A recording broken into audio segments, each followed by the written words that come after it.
The live TV, सच सबसे आगे।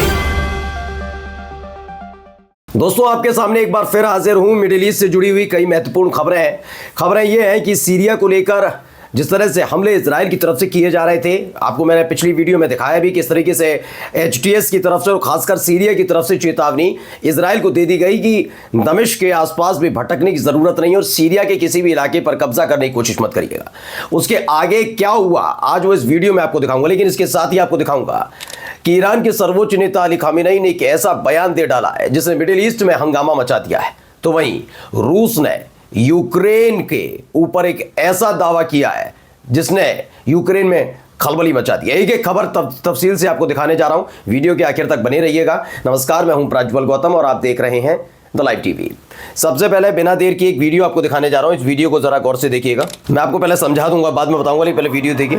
तो लोगों की दोनों तरफ भीड़ नजर आती है और इन सब के बीच एक गाड़ी पर सवार होकर कुछ लोग जो हाथ में हथियार भी हैं उनके वो गुजरते हुए नजर आते हैं, उनका अभिवादन होता है। कौन ये लोग हैं, क्या हो रहा है, जरा मैं आपको समझा देता हूँ। बताए गए कि ऐसे फुटेज भी सामने आए हैं जिसमें जो लड़ाके हैं कथित तौर पर एचटीएस के लड़ाके, उनके हाथ में लताकिया में आईएसआईएस के झंडे लहराते हुए नजर आए। उनके पास आईएसआईएस के झंडे भी हैं। एचटीएस लड़ाकों ने एसएए कैदियों को बेरहमी से मार डाला है और उसके बाद की ये तस्वीरें निकलकर सामने आई, कैसे उनका अभिवादन किया गया, तमाम चीज़ें निकलकर सामने आई हैं। अब कुछ और तस्वीरें इसके साथ वीडियोज़ भी आपको दिखाता चलता हूँ। ये देखिए, एक वे वीडियो आई, बड़ी सनसनीखेज वीडियो है। इस वीडियो में जो साजो सामान आप रखा हुआ देख रहे हैं, अगर अमूमन ऐसे ही समझ रहे हैं किसी फैक्ट्री का, किसी गोदाम का, तो नहीं, ये वेयर हाउस का। और ये वेयर हाउस किस चीज़ का जानते हैं? इसमें दावा किया गया है कि जो सीरियन रेवोल्यूशनरी फोर्स है उसने जब छापा मारा तो यहाँ पे भारी तादाद में ड्रग्स बरामद हुए हैं। बहुत ड्रग्स, नशीले सामान, यहाँ तमाम चीज़ें वहाँ पर बरामद हुई हैं। और ये दावा किया गया है इस वीडियो के ज़रिए कि इस वेयर हाउस को कोई और नहीं बल्कि बशर अल असद का भाई यानी कि माहिर असद चला रहे थे। उनके अंडर में था, उनके नेतृत्व में ये चल रहा था। यानी नशे की खेप पूरे सीरिया में फैलाई जा रही थी। ये ऐसा दावा वहाँ पर किया जा रहा है इस वीडियो के ज़रिए। अब ये इसकी सच्चाई क्या है वो बात पता नहीं, लेकिन फिलहाल इस वीडियो के ज़रिए यही जानकारी सामने साझा की जा रही है कि किस तरीके से बशर अल असद के भाई माहिर असद ये चीज़ें चला रहे थे। अब देखिए, एक और वीडियो सामने आई है। पहले धमाके किस तरीके से एक के बाद एक रॉकेट फायर किया जा रहा है, क्या कुछ हो रहा है, या देखिए ना, फायरिंग लगातार हो रही है। इसमें बताया गया है ये सीन कोबानी डायरेक्शन का है, कोबानी का है, जहाँ पर एसएनए सीरियन नेशनल आर्मी ने एसडीएफ की पोजीशन पर ताबड़तोड़ फायरिंग की। उस वक्त की ये वीडियो बताई जा रही है। और एक ये तस्वीर सामने आई है, इस तस्वीर को पहले देख लीजिए। इसमें आपको इजराइल का झंडा एक जीप पर लहराता हुआ नजर आ रहा होगा। यहाँ पर सैनिक भी नजर आ रहे होंगे। सैनिक का चेहरा छिपा दिया गया है, वो बात अलग है, और एक ने मास्क पहन रखा है। इतना भी डर बना हुआ है। देखिए, दूसरा ये भी तस्वीर निकलकर सामने आई और इसको लेकर लिखा क्या है, पढ़िए। Good morning from Syria.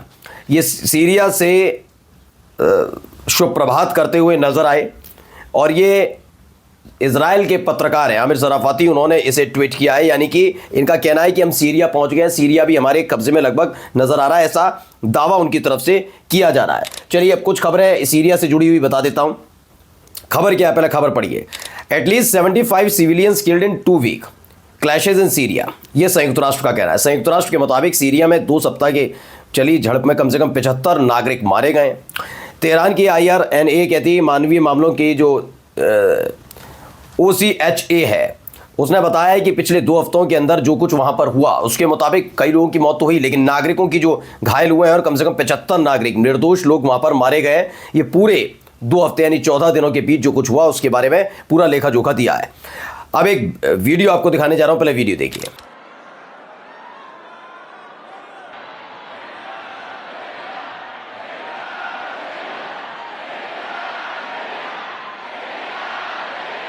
वो आयतुल्ला खामेनेई साहब आए हैं और उस समय की इनकी वीडियो है जिसमें बताया गया है कि जब वो भाषण के लिए आए तो बहुत सारे लोग वहाँ पर मौजूद थे। तकरीबन 1 महीने पहले, आपको याद होगा, ऐसे ही वो सार्वजनिक तौर पर तब नजर आए थे जब इजराइल उन्हें चुनौती दे रहा था कि खामेनेई साहब हैं कहाँ, आते क्यों नहीं है, सार्वजनिक क्यों नजर नहीं आते। उसके बाद वो तो नजर आए, लेकिन उसके बाद सार्वजनिक तौर पर भाषण देते हुए कभी भी बेंजामिन नेतन्याहू नजर नहीं आए थे, क्योंकि हिजबुल्लाह लगातार अटैक कर रहा था। अब जब ये आए तो उन्होंने क्या बयान दिया, पहले बयान बहुत महत्वपूर्ण आज का।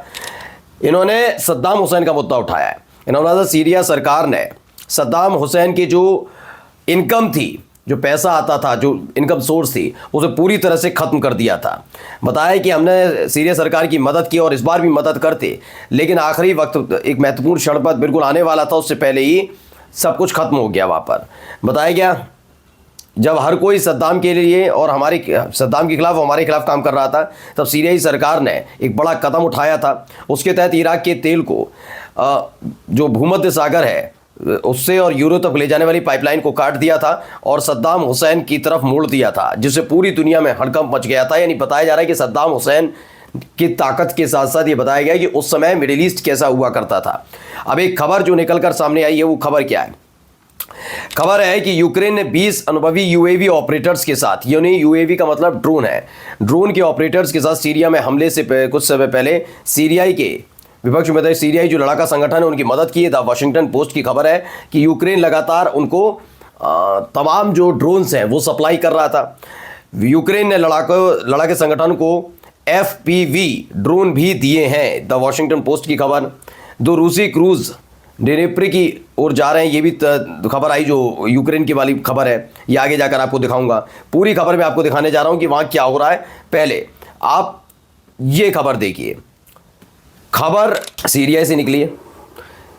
यह क्लैशेस यानी कि लड़ाई झगड़ा चल रहा है वेस्ट बैंक, सीरिया नहीं, वेस्ट बैंक की खबर है। तुलकराम में ये सब कुछ हो रहा है। दावा किया गया जो फ़िलिस्तीनी लड़ाके हैं वहाँ पर इनके बीच में लड़ाई हुई है और आपस में भिड़ गए, गोलीबारी हुई। तमाम तस्वीरें निकलकर वहाँ से सामने आई हैं, किस तरीके से वहाँ भिड़ते नजर आए।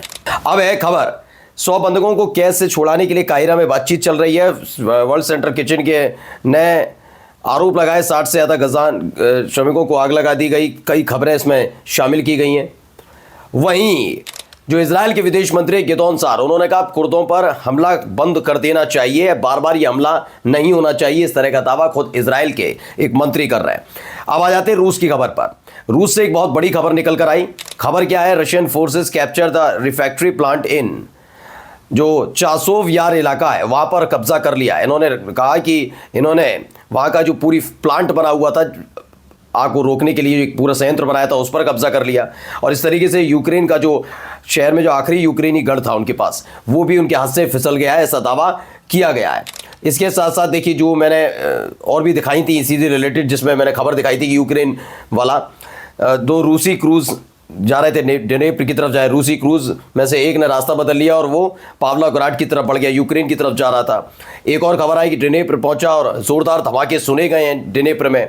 वहीं रूसी क्रूज़ जो कामियांस्को है, ज़ापोरिज़्या इलाके से टकराया है, वहाँ जाकर टकराया, एक ज़ोरदार धमाका वहाँ पर भी सुनाई दिया है, इस तरह के दावे किए गए।